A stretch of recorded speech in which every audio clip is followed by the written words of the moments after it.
Nous avons demandé à Monsieur Laroche, œnologue, de répondre à la question de notre téléspectatrice. Chère Agnès, vous avez vu ceci. Une capsule avec un anneau de couleur avec des chiffres et des lettres. Au centre, une femme coiffée d'un bonnet phrygien et l'inscription République française. La femme, c'est Marianne, un des symboles de la France. On la trouve sur presque toutes les bouteilles de vin françaises vendues dans l'Hexagone. Son origine remonte au XVIIIe siècle. À cette époque, la bouteille en verre remplace peu à peu le tonneau comme récipient.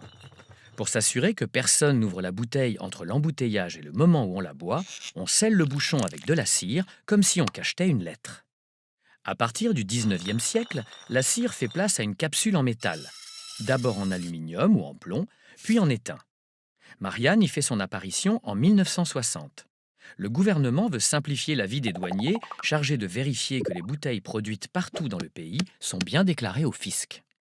Car les producteurs de vin doivent s'acquitter d'une taxe sur chaque bouteille, c'est le droit d'accise. Un terme qui nous vient d'un impôt prélevé à l'origine aux Pays-Bas, accijns, puis au Royaume-Uni, excise. La taxe est calculée sur chaque bouteille. 4 centimes par litre pour les vins, 9 centimes pour les vins pétillants comme le champagne. Pour prouver que la taxe a bien été payée, les bouteilles doivent porter le dessin de Marianne. La position sur la capsule ne doit rien au hasard. Marianne doit être détruite à l'ouverture pour qu'elle ne puisse pas être réutilisée. Ainsi, sur les capsules à bouchon traditionnelles, elle est sur le dessus de la capsule. Sur le bouchon à vis, elle est placée sur la vis, ce qui la coupe en deux lors de l'ouverture. Sur la capsule, on trouve d'ailleurs plein d'informations sur la bouteille. Mais peu de Français le savent.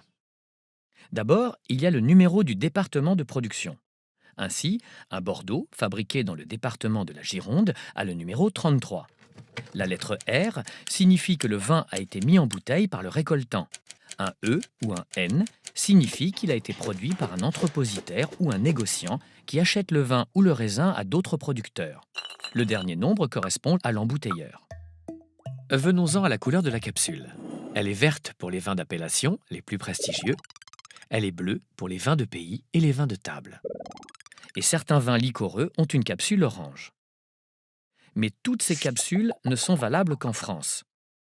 Si vous achetez un Beaujolais français dans un supermarché allemand, vous ne verrez pas de Marianne dessus. En Allemagne, il n'y a pas de système de capsule fiscale. À l'exception des vins pétillants et des liqueurs, les vins n'y sont pas soumis à un droit d'accise, comme en France. Pour les vins taxés comme les mousseux, il suffit de faire une simple déclaration et bien sûr de payer. Figurez-vous qu'en France, depuis juin 2019, la capsule à la Marianne n'est plus obligatoire.